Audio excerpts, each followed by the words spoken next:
Welcome to our channel. Today we how to activate TikTok. To activate TikTok Shop for creator commissions in the USA, begin by ensuring you meet the eligibility requirements. You must have a TikTok account that is either a business or creator account. If you haven't already done so, convert your personal account to a business or creator account by going to your settings. Once your account type is set, visit the TikTok Shop website to start the activation process. Log in using your TikTok credentials for seamless integration. Next, navigate to the Get Started section on the TikTok Shop homepage. Here, you will need to provide your account information, including your username and email address. After entering your details, you will receive a verification email. Open the email and follow the link to complete the verification process. Once verified, return to the TikTok Shop dashboard and select the option for Creator Commissions. Review the program terms and conditions carefully. Confirm your acceptance of the terms to proceed. Next, link your TikTok account to a payment method for commission payouts. Provide your banking or PayPal details as directed.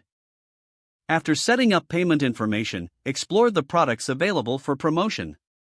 Choose items that align with your audience's interests and your content style.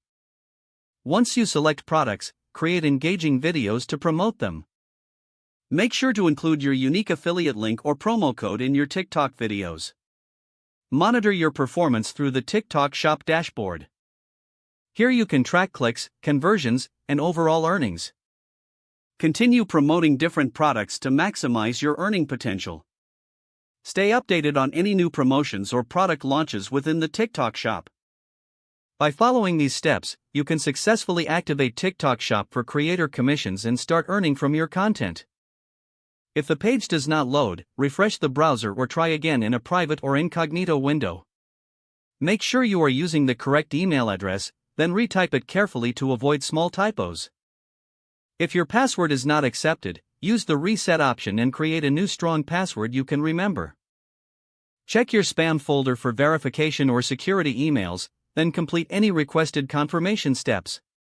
Enable two-factor authentication if available to improve account security and reduce unauthorized access risk. After signing in, review your profile details so your contact information and settings are accurate and current. Don't forget to like this video and subscribe to our channel for more step-by-step tech guides.